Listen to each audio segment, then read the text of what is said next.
Well, I joined the Navy to see the world, and I ended up in the 3rd Marine Division packing my pack. Yeah, because the Marines are just part of the Navy, you know. They don't want to admit that, but that's what they are. They're just part of the Navy. So, so I was a pharmacist mate, 2nd class. Served on a mop-up operation on Guam. I was in the South Pacific. I was also on the beach at Iwo Jima. And after the war, occupancy, I was in the hospital for a month recovering from a jungle disease. And I missed the main draft going to China. So they handed me my papers and said, here, you find your way to Tientsin, China. That's where you're due to go. So I went down to the airport on Guam, took a plane to Shanghai. Since I was in charge of everything myself, I stayed there 2 days. Good for you.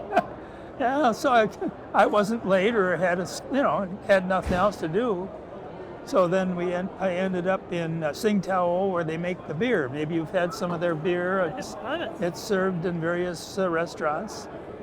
We got there, and then I took another plane to Tientsin, which is the port city of Peking. And of course, that was quite a nice time. I didn't do any work there at all. Just they gave me my money, and I went out eating at the various places in Tientsin. And after a month or so of riding rickshaws and stuff like that, I was transferred to Japan. So I hadn't seen Japan before, so that was kind of nice. Yeah, so I saw the fleet that they no longer had, pretty well rotted out in Sasebo. And I walked through Nagasaki, and then we were picked up by the military police because we weren't supposed to be there, but the captain of the ship didn't tell us we couldn't be there. So naturally I saw it all. Well, the captain of the ship had to come down and transfer us out of the jail. We didn't want to stay there too long. Yeah, I wouldn't think so. No. So we got that. So that's the story. Then homeward bound. I was an enlisted man, you know. I didn't wear any of the brass or the stuff, you know, up here, medals here and all that stuff. So, and the chaplain of our regiment and I were good buddies. And he says, I'll take you down to Admiral Nimitz's headquarters for a drink. Yeah. So here I am going down to the Admiral's headquarters. People were saluting me and I was saluting back. He put captain's bars on me. I think that's illegal. That was very memorable. I thought, hope nobody finds out. You don't want to end up in the break. Yeah, I'm telling it on air now for the first time. I don't think that I could be prosecuted for this, can I? No. No, I don't think so. Okay. I think I'm safe. You're safe. I'm safe with you guys? Yeah. Good. What else would you like to know? Well, you got to have humor also in the service. And don't let it all be works. A lot of it can be humorous. For instance, fresh fruit was at a premium. You very seldom got it, you know. So when we got a crate of oranges in for breakfast or something, they'd give us each an orange. And I went back and then I did my morning ablutions, I think that's the word. And I put the orange on a cot there, and then I did my thing. When I came back, the orange was gone. Somebody picked it up. So I went back the next day and I got my orange, and I went to the dispensary and I got a hypodermic syringe, and I put Cascara Sagrada, which is a lovely laxative. I put that in that orange. I squirted it in. And then I got back to my tent. I threw the orange on I thought, we'll see if he... Sure enough, the orange left. So now we go out on our daily 5-mile hike. This is after the war was over, you know. But they kept us physically fit. I go out on my 5, and one of the Marines ahead of me, all of a sudden he left the ranks of us walking, marching, pulled his pants down. Boy, he had to go. You knew As, who took as, your orange. as I walked by him, I said, "How was the orange?" I wanted to know where it came from. So, what was your life like before the war? And is there anything in the war that changed you when you left the war? Well, I lived at home with Mama and Papa. Played cards every night. I bet you didn't play any cards in the military. I really didn't. Really? And I didn't gamble, I didn't smoke, and I didn't drink.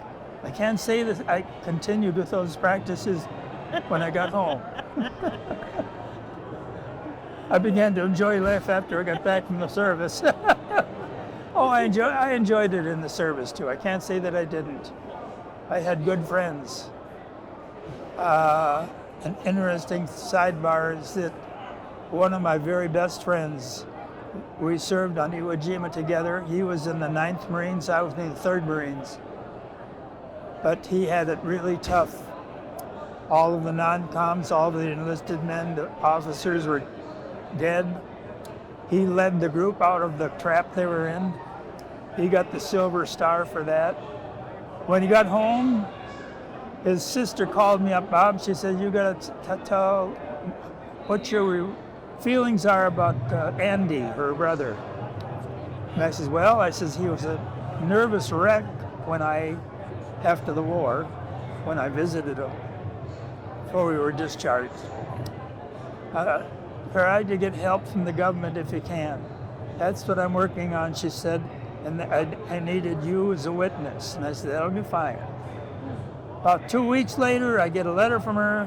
He took his own life. So, let's remember those that not only died in the war, but those that die every day because they can't go along in the civilian life now. They have nightmares. Those are the people we need to help today. So with all the experiences you've had, is there advice you would give to anyone who is entering the military today? Well, I think it's a good training ground for a lot of people. I think it's a good physical exercise for a lot of people. And it's what you make of it. If you want to make a career of it, it's a good career. It's a good career. The pay is good. The benefits are good. I mean, what do you get on the outside world sometimes? Unless you have a goal. If you have a goal that you want to reach. When I came back from the service, I decided I wanted to go to the College of Pharmacy, University of Minnesota, and become a pharmacist, which I did. I was not a brilliant scholar, I'll tell you that, but I was a pretty good businessman because I built the store that I had up into $50 a day up to where we were taking in $1,000 a day. And then I sold the store. Smart. Is there any advice you would give to young people today?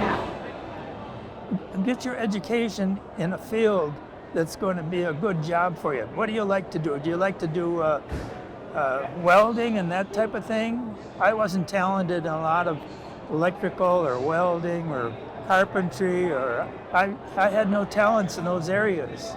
So why would I even consider it? The same way, don't waste your money on going to school in a field that you don't want. Some people do that. Yeah. But where your interests are, and you go to school for getting yourself ahead, that's where you go. This is really something else, really. Finding out the people that I've visited with, they've flown the P-38 plane. They've flown the PBYs. I can only read about them,